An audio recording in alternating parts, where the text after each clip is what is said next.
Zimbabwe's ruling ZANU-PF party is grappling with mounting internal tensions, following a violent confrontation involving soldiers allegedly loyal to Major Sean Mnangagwa, the son of President Emmerson Mnangagwa. The incident, which took place at a military barracks, involved an attempted abduction of prominent war veteran Blessed Bombshell Geza, a fierce critic of the president.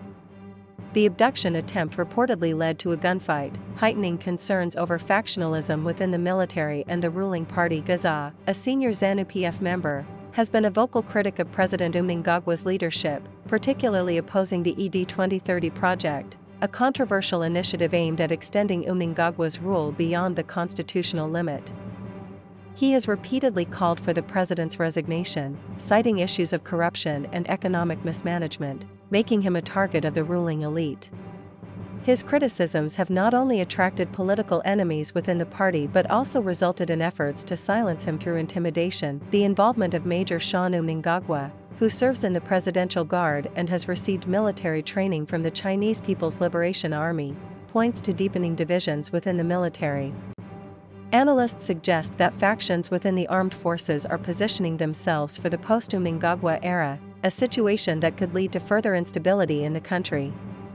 Eldred Mnangagwa, a political analyst, emphasized the importance of the military in Zimbabwe's politics, noting that factional struggles within the military could have significant and far-reaching consequences for the country's future. The Zimbabwe Republic Police, ZRP, has launched an investigation into the attempted abduction and the ensuing gunfire.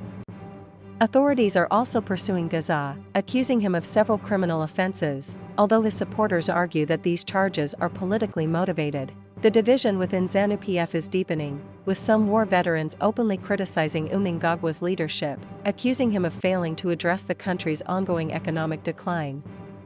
War veterans, once a strong base of support for the president, have increasingly distanced themselves from him, highlighting the growing dissatisfaction within the party. Despite the backlash, ZANU-PF has dismissed Geza's calls for the president's resignation as baseless and reaffirmed their support for Mnangagwa's leadership. However, political analysts warn that the rising factionalism and internal strife could trigger further unrest. With Zimbabwe facing a deteriorating economy and increasing public frustration, these developments signal the potential for a more serious political crisis in the near future.